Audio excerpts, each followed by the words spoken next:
Hello friends, today we are going to discuss physical properties of group 14 elements, that is carbon family. So we are going to learn trends regarding the physical properties. First physical property is atomic radius. Trend सगळ्यांना माहित असावा. atomic radius down the group काय होते बाळांनो, increase होत जाते. atomic radius increases down the group. Reason काय आहे तर down the group atomic radius increase होते त्याचे. फर्स्ट रिझन आहे नंबर ऑफ शेल्स इनक्रीज होत जातात. सेकंड रिझन काय आहे त्याचं, तर जे न्यूक्लिअर चार्ज आहे त्याच्यावरती, तो न्यूक्लिअर चार्ज जो आहे तो काय होतो बाळांनो, डिक्रीज होत जातो. थर्ड रिझन काय आहे तो स्क्रीनिंग इफेक्ट जो आहे, हा स्क्रीनिंग इफेक्ट काय होतो त्या ठिकाणी बाळांनो, इनक्रीज होतो. या तीन रिझन्स मुळे काय होतं, atomic radius जी आहे ती डाउन द ग्रुप काय होते बाळांनो, रेग्युलरली इनक्रीज होत जाते. त्यानंतर या ठिकाणी जर आपण बघितलं तर याच्या व्हॅल्यू ज्या आहेत atomic radiusच्या, carbon, silicon, germanium, tin, lead 77, 118, 122, 140 and 146. तर आपल्याला काय ऑब्झर्व होतंय बघा या ठिकाणी की इथे 77 to 118 इथे लार्ज प्रमाणामध्ये atomic radius इनक्रीज होतीये. But as we move further down the group there is a slight increase in the atomic radii. आता हे स्लाइट इनक्रीज कशामुळे झालं असावं रे, तर as there is a introduction of d orbital from silicon to lead, poor shielding takes place, and as a result of poor shielding atomic radius does not increase that much that we expected, and there is a slight increase in the atomic radius observed. तर d orbital introduce झाल्यामुळे due to introduction of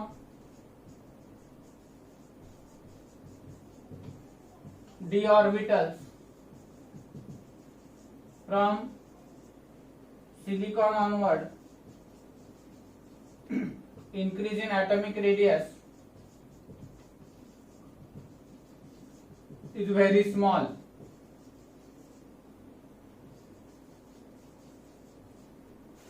As compared to carbon to silicon जो change झालेला होता, त्या मानाने ज्या पुढे atomic radius increase होतात त्याच्या व्हॅल्यू हा मात्र कंपॅरेटिव्हली खूप कमी प्रमाणात इनक्रीज होतात.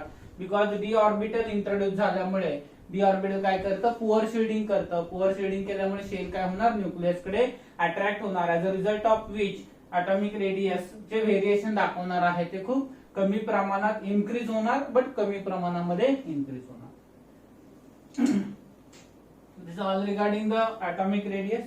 Then we will see the next trend, electronic configuration. आता ट्रेंड बट कॉन्फिगरेशन काय आहे हे सांगता आलं पाहिजे आपल्याला. जनरल इलेक्ट्रॉनिक कॉन्फिगरेशन जे आहे पी ब्लॉक इलेमेंट्सचं ते आहे ns2 np2 electronic configuration.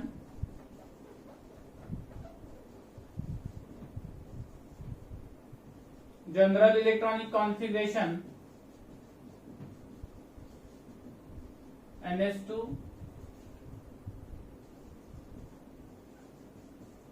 np2 आहे. देन एलिमेंट्स कुठले, carbon, silicon, germanium, tin, lead. So electronic configuration is atomic number 6 plus 8 14 plus 18 32 plus 18 50 plus 8 32 82. So 1s2 2s2 2p2. So हा जर आपण helium घेतला इथे 2s2 2p2, neon 3s2 3p2, अर्गॉन 3d10 4s2 4p2, krypton 4d10 5s2 5p2, xenon 4f14 5d10 6s2 6p2. So this will be the electronic configuration. आपला दुसरा जो काही याच्यासाठी नियम आहे, स्कूल पब्लिक स्कूल त्याच्यावरूनही तुम्ही लिहू शकता किंवा इनर गॅसचा उपयोग करून देखील आपण इलेक्ट्रॉनिक कॉन्फिगरेशन याच्यामध्ये लिहू शकतो. आता थर्ड जो ट्रेंड आहे याच्यामध्ये तो आहे आयनायझेशन एनर्जी.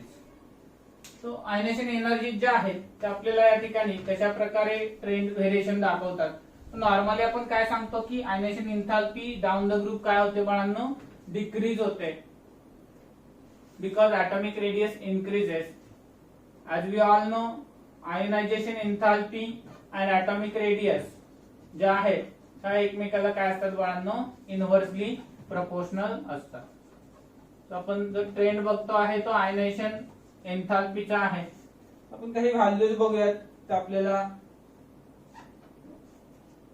प्रेडिक्ट करण्यासाठी मदत करतील. 1086, silicon 786, germanium 760, tin 707 and lead 717.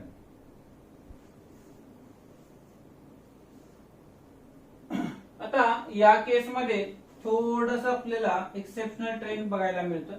कुठे बघायला मिळतो आपल्याला एक्सेप्शनल ट्रेंड या ठिकाणी, तर एक लास्ट जे आहे व्हेरिएशन टीन टू लीड, त्या टीन टू लीडच्या ठिकाणी आपल्याला एक्सेप्शनल ट्रेंड पाहायला मिळतो. बघा कार्बन टू टीन रेग्युलरली काय होत गेले बघा, आयनायझेशन एन्थाल्पी डिक्रीज होत गेली. इथे पुन्हा तेच व्हेरिएशन आहे बघा, कार्बन पासून सिलिकॉन पर्यंत आपल्याला लार्ज व्हेरिएशन बघायला मिळालं. परंतु जर आपण तिथून पुढे पाहायला गेलो तर हे जे व्हेरिएशन आहे हे फार कमी प्रमाणात आपल्याला ऑब्झर्व करता येतं त्या ठिकाणी. आणि लास्टला तर थोडस इन्क्रीज झालेले आहे आयनायझेशन एन्थाल्पीची व्हॅल्यू. तर याचं रिझन काय आहे, तर इथून इकडे जात असताना पुन्हा एकदा जे atomic radius मध्ये सांगितले की आपण पुअर शिल्डिंग होतं. कशामुळे, as a result of D orbital. Electron filling कशामध्ये स्टार्ट होतं, इकडे जर्मेनियम टीन मध्ये डी ऑर्बिटल मध्ये. तो काय करतो, पुअर शिल्डिंग घडवून आणतो. आणि पुअर शिल्डिंग घडवून आणल्यामुळे त्या ठिकाणी काय होतं बाळांनो, जी आयनायझेशन एन्थाल्पीची जी व्हॅल्यू आहे त्याच्यामध्ये पडणारा जो फरक आहे तो फार कमी प्रमाणात आहे. जरी अट्रॅक्शन न्यूक्लियस कडे झालं तर व्हॅल्यू जास्त प्रमाणात कमी व्हायला पाहिजे होत्या, परंतु या ठिकाणी ज्या व्हॅल्यू आहेत त्या काय होतात की न्यूक्लियस कडे अट्रॅक्शन झाल्यामुळे ऍक्च्युली काय होतात त्या प्रमाणामध्ये कमी होत नाहीयेत. ऍक्च्युली काय व्हायला पाहिजे होतं, डाऊन द ग्रुप काय व्हायला पाहिजे होतं, डिक्रीज होत जायला पाहिजे होता ट्रेंड. आणि लार्ज प्रमाणामध्ये व्हॅल्यू डिक्रीज व्हायला पाहिजे होत्या, कारण शेल आहेत त्या वाढत गेलेल्या आहेत. न्यूक्लियस पासून आउटर मोस्ट इलेक्ट्रॉनचा डिस्टन्स वाढत गेलेला आहे. म्हणजे त्या ठिकाणी आयनायझेशन एन्थाल्पी काय व्हायला पाहिजे होत्या, कमी व्हायला पाहिजे होत्या. इथे जास्त प्रमाणात कमी झालेली आहे, परंतु इथून इकडे मात्र थोड्या थोड्या प्रमाणात कमी झालेल्या आहेत. याचं रिझन काय आहे, तर डी ऑर्बिटलने पुअर शिल्डिंग केल्यामुळे जी शेल आहे आउटर मोस्ट तिचं अट्रॅक्शन न्यूक्लियस कडे वाढलेलं आहे. त्यामुळे इथल्या आणि इथल्या व्हॅल्यू मध्ये फार तफावत आपल्याला बघायला मिळत नाही. Come to the last point,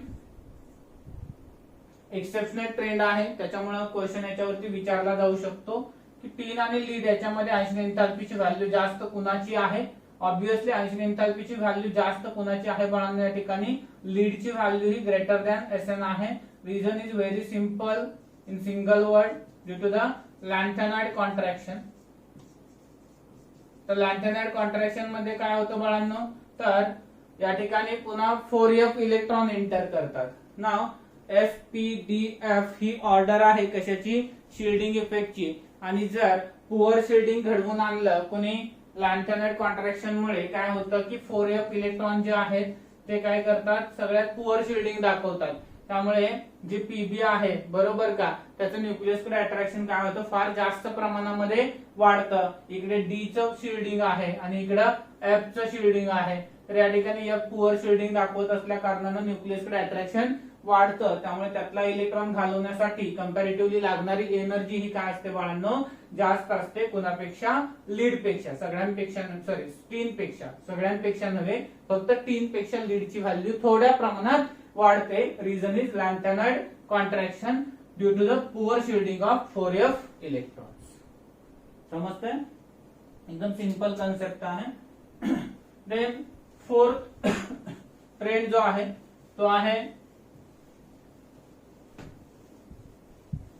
oxidation state.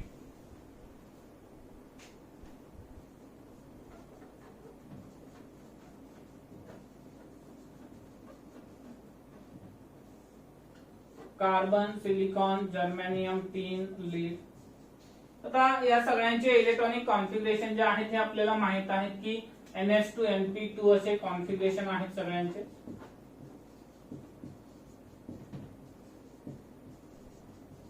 Common oxidation state बघितली तर काय करेल तो S मधले 2 आणि P मधले 2 असे टोटल मिळून काय करेल बाळांनो त्या ठिकाणी 4 इलेक्ट्रॉन्स देईल. Maximum 4 minimum 2. तर अशा प्रकारे +2 किंवा +4 ह्या कॉमन ऑक्सिडेशन स्टेट दाखवले जातील. त्याच्यापेक्षा व्हेरिएबल ऑक्सिडेशन स्टेट कार्बन मध्ये आपण बघतो. आता लास्ट आपण बोरॉन फॅमिली मध्ये एक कन्सेप्ट पाहिलेला होता inert pair effect. So what does inert pair effect says? As we move down the group,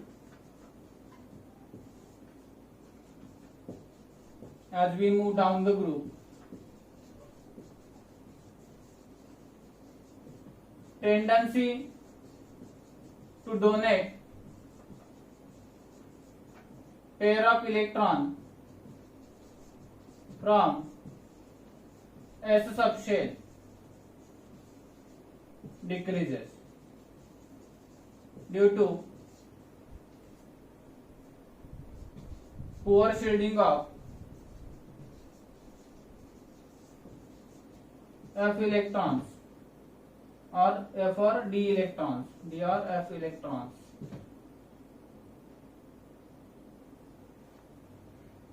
D आणि F इलेक्ट्रॉनच्या पुअर शिल्डिंग मुळे काय होतं तर S मधले इलेक्ट्रॉन्स हे न्यूक्लियस कडे अट्रॅक्ट होत जातात आणि त्यामुळे ते तिथून देण्याची टेंडन्सी जसं आपण डाऊन द ग्रुप जाऊ तसं कमी होत जाते. As a result of which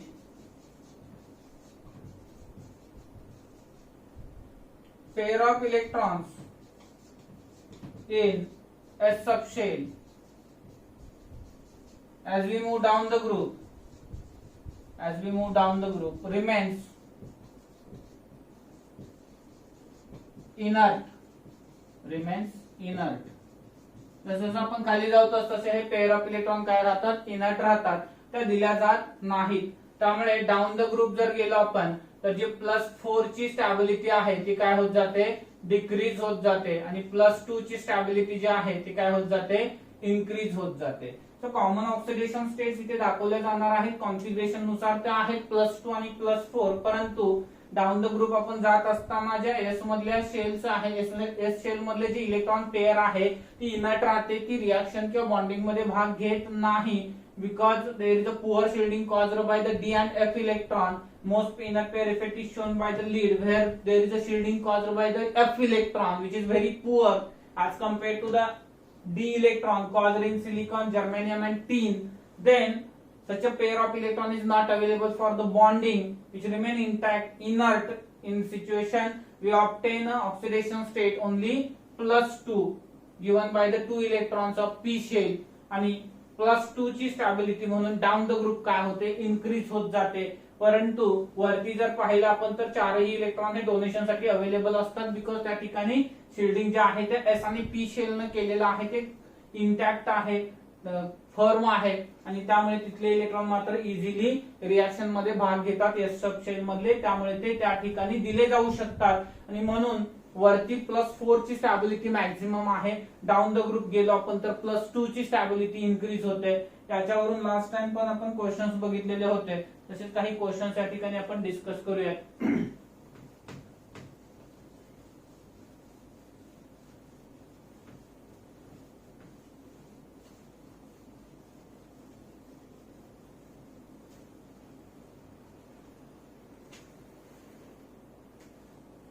Which one is more stable?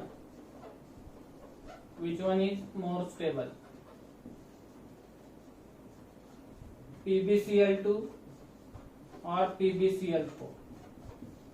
Here Pb is in +2 oxidation state, here Pb is in a +4 oxidation state. As we move down the group, carbon, silicon, germanium, tin, lead, stability of +4 जी आहे ही सगळ्यात जास्त कोणाची कार्बनची आहे आणि जर आपण इकडून इकडे बघितलं जर्मेनियम कडून एसएन कडून लीड कडे गेलो तर स्टॅबिलिटी कुणाची वाढत जाते, +2 ची वाढत जाते आणि ही कुणाची आहे +4 ची स्टॅबिलिटी काय होत जाते, इकडून इकडे डिक्रीज होते, इकडून इकडे +2 ची स्टॅबिलिटी काय होते, इन्क्रीज होते. म्हणजे लीड कुठं आहे आपला, बॉटमला आहे. बॉटमला स्टॅबिलिटी कुठली जास्त असणार, +2 ऑक्सिडेशन स्टेटची जास्त असणार. सो +2 हा जास्त स्टेबल असणार कोणापेक्षा, +4 पेक्षा. Same SnCl2 or SnCl4. Again same type of question. Down the group stability of +2 is more, so SnCl2 is more stable than the SnCl4. Then we discuss SiCl2 or SiCl4. So which one is more stable? In this case SiCl4 is more stable because Si is +2, Si is +4. In this case upper side elements are more stable in a higher oxidation state, so SiCl4 is more stable. SiCl2 is not that much stable. म्हणजे या ठिकाणी down the group काय होतं, stability of +2 oxidation state काय होते बाळांनो, increase होते. आणि जसं वरती राहू आपण तसं +4 ची जास्त आहे. डाऊन द ग्रुप +2 ची स्टॅबिलिटी इन्क्रीज होते as a result of inner pair effect and subsequent reason for that is poor shielding caused by the D and F electrons.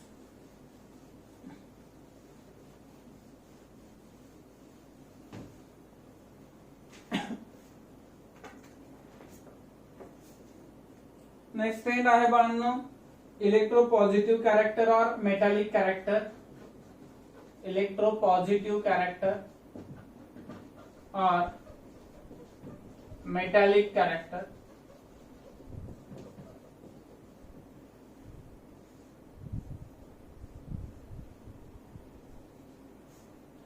Electropositive character किंवा मेटॅलिक कॅरेक्टर मध्ये आता आपण nature बघतोय. Carbon silicon काय आहेत बाळांनो, non metals आहेत. बैंगन कहे नाना पाटेकर उस फिर कल बहर आएगी, ठीक आहे का. तर त्या ठिकाणी आपल्याकडे जे कार्बन आणि सिलिकॉन जे आहेत हे आपण कशामध्ये घेणार आहे, नॉन मेटल्स मध्ये घेणार आहे. जर्मेनियम जो आहे तो आपला काय आहे बाळांनो, मेटॅलॉइड आहे. त्याच्यानंतर पुढे जो आपण बघितला टीन आणि लीड जो आहे ते काय आहेत बाळांनो, मेटॅलिक कॅरेक्टर दाखवतात.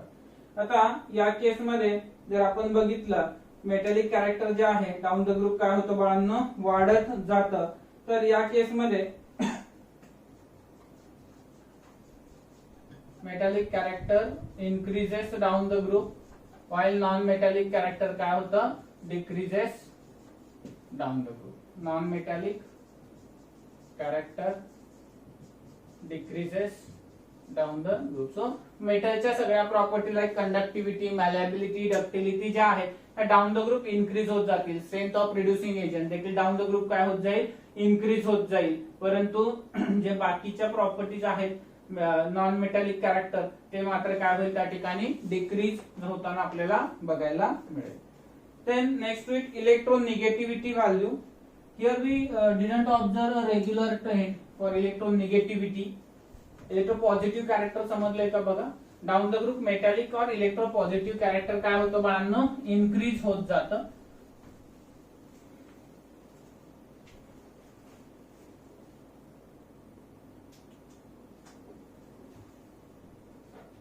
Electronegativity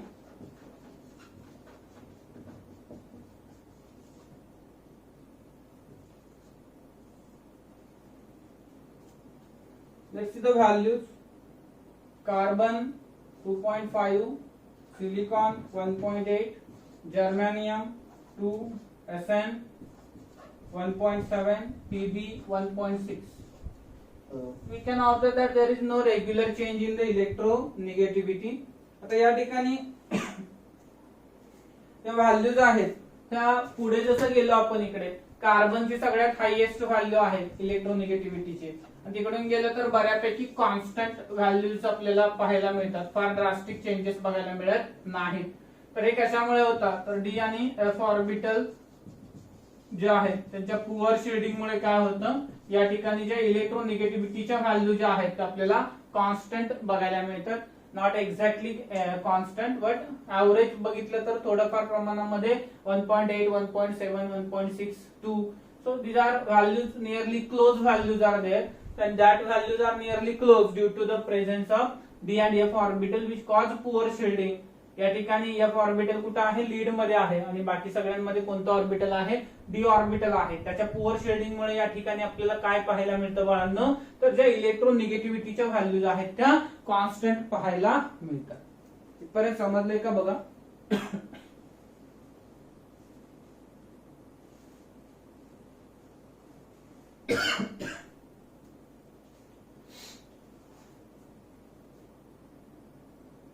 Okay, then we'll move to the next trend.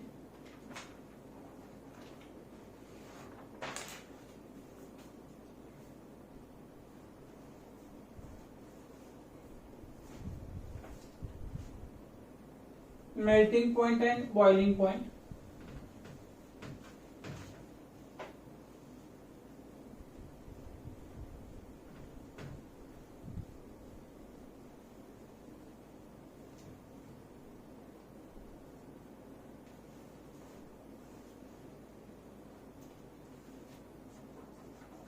Melting point and boiling point.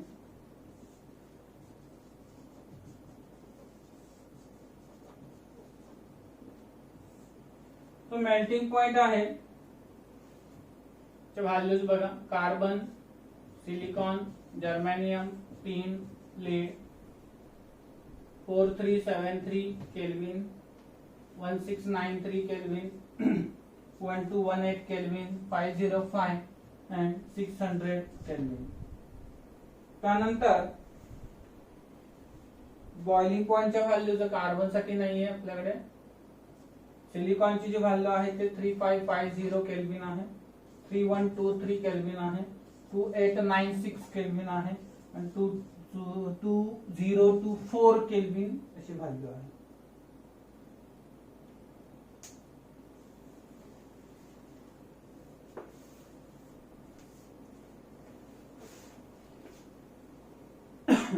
आता या ठिकाणी जर आपण बघितलं तर मेल्टिंग पॉइंटचा ट्रेंड जो आहे तो रेग्युलर नाहीये, 3 पर्यंत तो डिक्रीज होत जातो, आणि पुन्हा लीड साठी काय होतं, स्लाइटली इन्क्रीज होतो. बॉइलिंग पॉइंटचा ट्रेंड मात्र जर बघितला तर आपण रेग्युलरली डिक्रीज होत जातो. आता या ठिकाणी जर आपण पाहिलं की सुरुवातीचे जे इलेमेंट्स आहेत त्यांच्या मेल्टिंग पॉइंटच्या व्हॅल्यू अथवा बॉइलिंग पॉइंटच्या व्हॅल्यू ह्या खूप जास्त आहेत. त्याचं रिझन काय आहे बघा, की आपण वरती म्हणलं होतं की मगाशी +4 ऑक्सिडेशन स्टेट जी आहे त्याची स्टॅबिलिटी मॅक्झिमम आहे. म्हणजे वरती जे इलेमेंट आहेत हे काय करतात, मॅक्झिमम बॉन्ड फॉर्म करतात. जे मेटल मेटल बॉन्ड्स आहेत हे काय केले जातात, मॅक्झिमम म्हणजे 4 बॉन्ड्स फॉर्म करतात. जसं आपण डाऊन द ग्रुप जाऊ तसं काय होतं की +2 ऑक्सिडेशन स्टेटची स्टॅबिलिटी इन्क्रीज होत जाते. डाऊन द ग्रुप गेल्यानंतर आपल्याला काय बघायला मिळतं की जे इलेमेंट आहेत ते फक्त मिनिमम बॉन्ड फॉर्मेशन करतात किंवा 2च बॉन्ड फॉर्म करतात, 4 बॉन्ड फॉर्म करत नाहीत. आणि मेल्टिंग पॉइंट किंवा बॉइलिंग पॉइंट ही प्रॉपर्टी कशावरती डिपेंड असते, तर त्याच्यामध्ये बॉन्डिंग किती झालेलं आहे किंवा जे बॉन्डिंग आहे ते स्ट्रॉंग किती आहे याच्यावरती मेल्टिंग आणि बॉइलिंग पॉइंट डिपेंड असतात. सो वरचे जे इलेमेंट आहेत त्यांच्याकडे बॉन्डिंग जास्त प्रमाणात असल्या कारणामुळे त्यांच्याकडे जो फोर्स ऑफ अट्रॅक्शन आहे तो स्ट्रॉंग आहे. ऍज कम्पेअर टू खाली जर आपण गेलो तर त्या ठिकाणी जे बॉन्डिंग आहे ते वीक आहे मेटल मेटल मध्ये, कारण बॉन्डची संख्या ही कंपॅरेटिव्हली कमी आहे आणि त्यामुळे त्यांचे मेल्टिंग आणि बॉइलिंग पॉइंट हे कंपॅरेटिव्हली डिक्रीज होत जातात. एसन आणि लीड मध्ये जे आहे ते एक्सेप्शनल ट्रेंड आहे. पुन्हा रिझन आपण तेच सांगणार आहे, as a result of lanthanide contraction किंवा poor shielding of F electrons melting point मध्ये आपल्याला व्हेरिएशन बघायला मिळेल.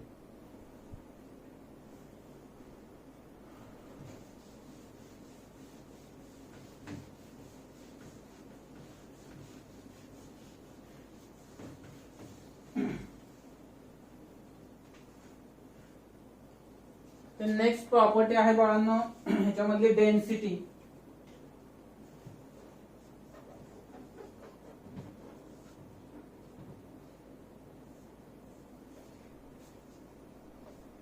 Carbon 3.51, silicon 2.34, germanium 5.32, Sn 7.26 and Pb 11.34.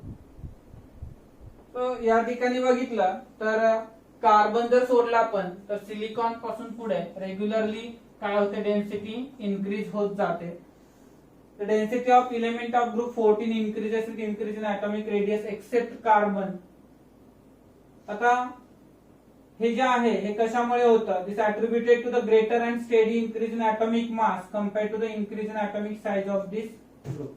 या ठिकाणी काय होतं, atomic mass काय होत जातं, इन्क्रीज होत जातं आणि atomic mass इन्क्रीज होत गेल्यामुळे काय होतं, डेन्सिटी काय होते त्याची इन्क्रीज होत जाते. एक्सेप्शनल कोण आहे या ठिकाणी, कार्बन आहे.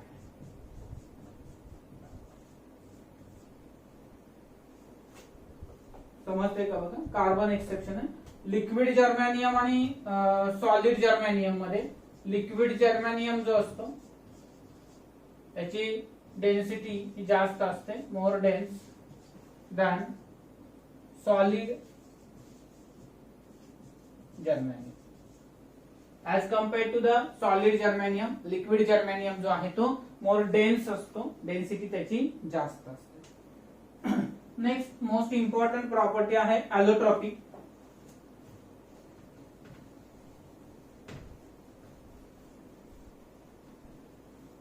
आपण पुन्हा पुढे ॲलोट्रॉपचे डिटेल मध्ये बघणार आहे. आता फक्त हे इलेमेंट ॲलोट्रॉप्स दाखवतात, कोणते ॲलोट्रॉप्स दाखवतात याच्यावर डिस्कशन करणार आहे. पुन्हा पर्टिक्युलर आपण प्रत्येक ॲलोट्रॉपचा स्टडी डिटेल मध्ये करणार आहे. एक्सेप्ट लीड, लीड सोडला तर प्रत्येक इलेमेंट काय करतात, ॲलोट्रॉपी दाखवतात. What is ॲलोट्रॉपी?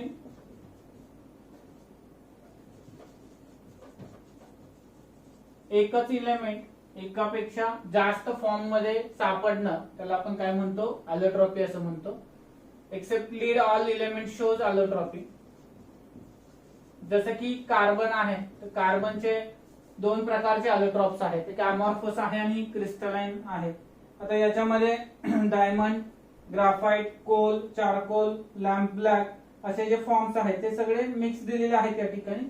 आपण जनरल डिस्कस करूयात. कार्बनचे ॲलोट्रॉप्स कोणते आहेत, डायमंड आहे, ग्राफाइट आहे, कोल आहे, ठीक आहे, लॅम्प ब्लॅक आहे, फुलेरिन्स आहेत. ठीक आहे, असे वेगवेगळे आपण त्या ठिकाणी त्याचे ॲलोट्रॉप्स सांगतो.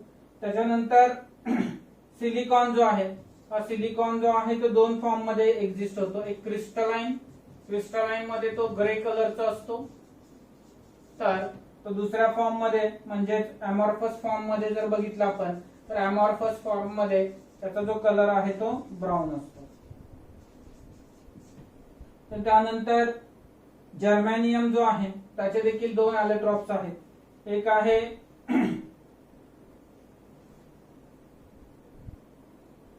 त्याचे दिलेले नाहीत आपल्याला, आणि जो टीन आहे त्याचे तीन ॲलोट्रॉप्स आहेत. ग्रे टीन आहे, व्हाईट टीन आहे आणि रोम्बिक टीन आहे. जर्मेनियमचे दोन असतात असं म्हटलेलं आहे, 2 ॲलोट्रॉपिक फॉर्म्स असतात. मेन्शन केलेलं नाहीये रेफरन्स मध्ये. Except lead all other elements shows allotropy. What is allotropy? Occurrence of one substance, single substance in more than 2 form is called as, more than 1 form is called as allotropy. एका form पेक्षा जास्त form मध्ये एखाद्या पदार्थाचं निसर्गात सापडणं असेल त्याला आपण काय म्हणतो, allotropy. कार्बन जो आहे त्याची सगळ्यात जास्त टेंडन्सी आहे allotropy शो करण्याची. तो tendency to form allotropes or having allotropes decreases down the group. Carbon सगळ्यात जास्त allotropic फॉर्म मध्ये सापडतो, नंतर सिलिकॉन, नंतर जर्मेनियम, नंतर टीन आणि नंतर लीड. सो ॲलोट्रॉपिक फॉर्म शो करण्याची टेंडन्सी डाऊन द ग्रुप काय होते, डिक्रीज होत जाते.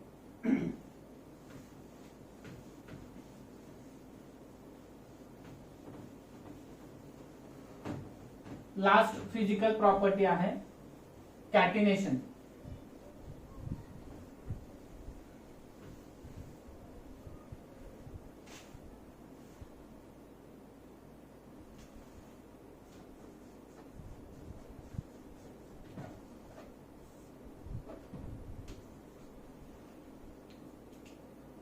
Catenation, what is catenation?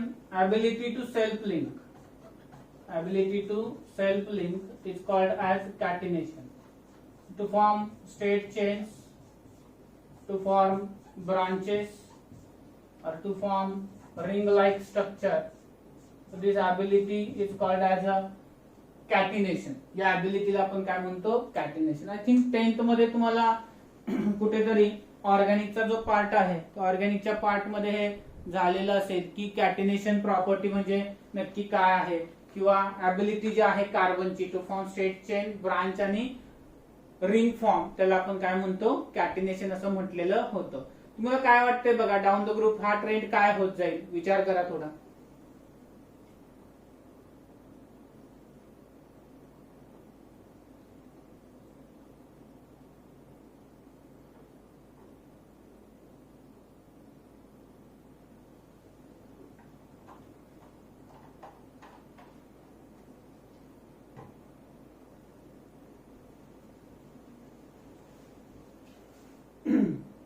बघा बरं, काय कुठला एलिमेंट सगळ्यात जास्त सगळ्यात जास्त कॅटिनेशन टेंडन्सी दाखवेल? बरोबर आहे, कुठला? कार्बन. तो टेंडन्सी जे आहे ते डाऊन द ग्रुप काय होते? कमी कमी कमी होत जाते. तो मॅक्झिमम प्रॉपर्टी जी आहे ती कुणाकडे असणार आहे बाळांनो?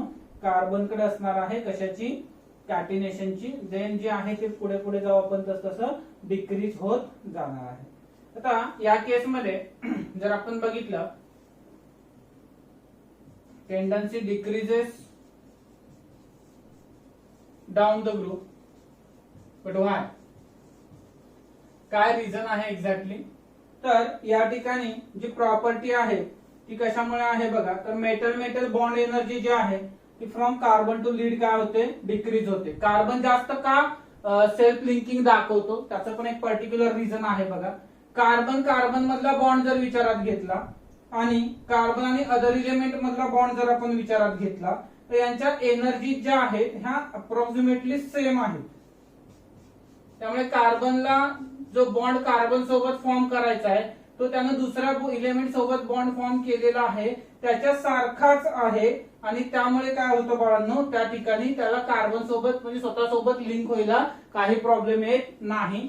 त्याच्या उलट जर आपण बाकी एलिमेंट्स मध्ये बघितलं, फॉर एक्झाम्पल सिलिकॉन सिलिकॉन बघितलं, सिलिकॉन ऑक्सिजन बघितलं आणि सिलिकॉन कार्बन बघितलं, तर याच्या ज्या बॉन्ड एनर्जीज आहेत ती सिलिकॉन सिलिकॉनची आहे 54, परंतु याची आहे 88 आणि याची आहे 186. सो सिलिकॉन जर दुसऱ्या एलिमेंट बरोबर बॉन्ड होत असताना त्याच्याकडे एनर्जी काय आहे? 88 आहे, 186 आहे. तर या व्हॅल्यूज फार डिफरंट आहेत rather than the self linking.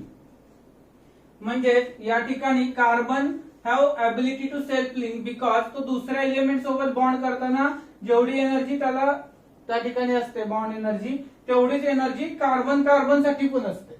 त्यामुळे टेंडन्सी टू सेल्फ लिंक ही सगळ्यात जास्त कोणामध्ये बघायला मिळते? आपल्याला कार्बन मध्ये बघायला मिळते. कारण बाकी एलिमेंट सोबत जे बॉन्डिंग होतं त्या ठिकाणची जी बॉन्ड एनर्जी आहे तेवढीच bond energy carbon carbon bond मध्ये सुद्धा असते. तो अशा प्रकारे कॅटिनेशन ही देखील एक महत्वाची प्रॉपर्टी आहे. देन तो अजून एक आर्टिकल आहे याच्यामध्ये, मल्टिपल बॉन्ड फॉर्मेशन.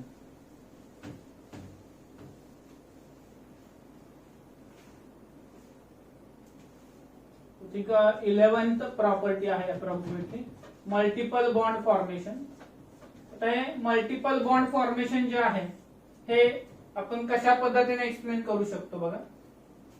कार्बन जो आहे तो कार्बन सोबतच मल्टिपल बॉन्ड्स फॉर्म करतो, किंवा ऑक्सिजन सोबत किंवा नायट्रोजन सोबत मल्टिपल बॉन्ड्स तयार करतो.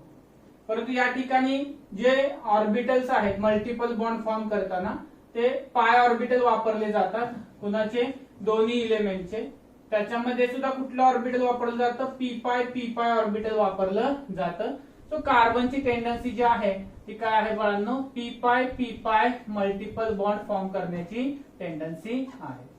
याच्या विरुद्ध जर आपण बाकी इलेमेंट्स घेतले, ठीक आहे का, म्हणजे जसं की पुढचे एलिमेंट्स आहेत तर त्यांच्यामध्ये पुढे गेल्यानंतर टीन असेल किंवा सिलिकॉन, जर्मेनियम, टीन, लीड, त्यांच्याकडे टेंडन्सी कुठली असते बाळांनो? D P pi bond फॉर्मेशनची. कारण इकडे आपण गेलो की डी ऑर्बिटल इंट्रोड्यूस होत जातं, आणि डी ऑर्बिटल इंट्रोड्यूस झालं की काय करतो? डी ऑर्बिटल जो आहे तो काय करतो बाळांनो, त्याच्याकडची जी इलेक्ट्रॉन पेअर आहे ती काय करतो, इलेमेंटला पास करतो. एलिमेंटच्या व्हॅकंट ऑर्बिटल मध्ये काय केलं जातं, ही जी इलेक्ट्रॉन पेअर आहे ती काय केली जाते, शिफ्ट केली जाते. आणि त्यामुळे त्या ठिकाणी आपल्याला डी पाय पी पाय बॅक बॉन्डिंग बघायला मिळतं. सो डी पाय पी पाय बॅक बॉन्डिंग जे आहे ते कन्सर्न करतं कशासाठी, ज्या ठिकाणी डी ऑर्बिटलची इन्व्हॉल्वमेंट होते त्या ठिकाणी. जर आपण बघितलं एक्झाम्पल बघूयात आपण याचं, म्हणजे लक्षात येईल तुमच्या.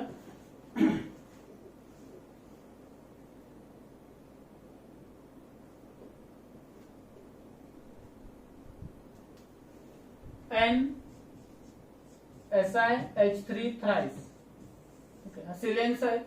तर या ठिकाणी जो नायट्रोजन आहे त्याच्याकडे काय आहे बाळांनो, लोन पेअर ऑफ इलेक्ट्रॉन आहे. तर ती कुणाला शिफ्ट करणार, तर सिलिकॉन मधल्या डी ऑर्बिटल मध्ये. सो त्याचं जे बॅक बॉन्डिंग तयार झालेलं आहे त्यामध्ये कुठलं, सिलिकॉनचं व्हॅकंट डी ऑर्बिटल इन्व्हॉल्व झालं आणि नायट्रोजनचं पी ऑर्बिटल इन्व्हॉल्व झालं. So such involvement refer to the d pi p pi back bonding takes place in other elements. बघा काय म्हटलेलं आपण की ज्यावेळेस नायट्रोजन किंवा ऑक्सिजन सोबत आपण vacant D orbital of silicon react करतो त्यावेळेस काय होतंय, नायट्रोजन कडची लोन पेअर ही सिलिकॉनच्या व्हॅकंट डी ऑर्बिटल मध्ये शिफ्ट केली जाते. तो सिलिकॉन हा इलेमेंट आहे तो नायट्रोजन सोबत बॉन्ड करतोय. तर अशा केसमध्ये सिलिकॉनचं व्हॅकंट डी ऑर्बिटल आणि नायट्रोजनची lone pair from P orbital involve होते. सो त्या प्रकारच्या बॉन्डला बॅक बॉन्ड म्हणतो आपण. आणि तो काय झालेला आहे, नायट्रोजन कडून इलेक्ट्रॉन पेअर सिलिकॉनला शिफ्ट केली गेलेली आहे. तर त्या ठिकाणी डी पाय पी पाय बॅक बॉन्डिंग जनरेट झालेलं आहे. So carbon shows tendency to form p pi multiple bonds, while other elements from the group shows tendency to form d pi p pi multiple bonds. Lastly, come to the point of covalency. So, on the basis of electronic configuration, covalency काय असू शकते त्याची, maximum covalency.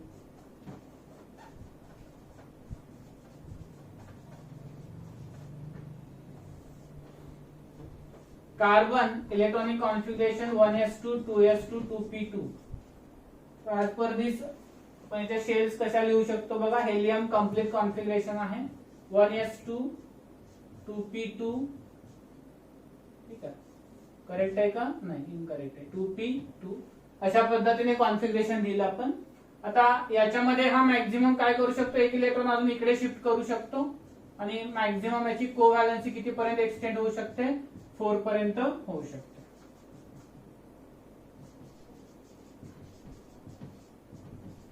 Maximum unpaired electron available for bonding is its covalency. परंतु जर आपण silicon, germanium, tin, lead मध्ये जर बघितलं तर यांच्यामध्ये काय असतं बाळांनो, डी ऑर्बिटल अवेलेबल असतं.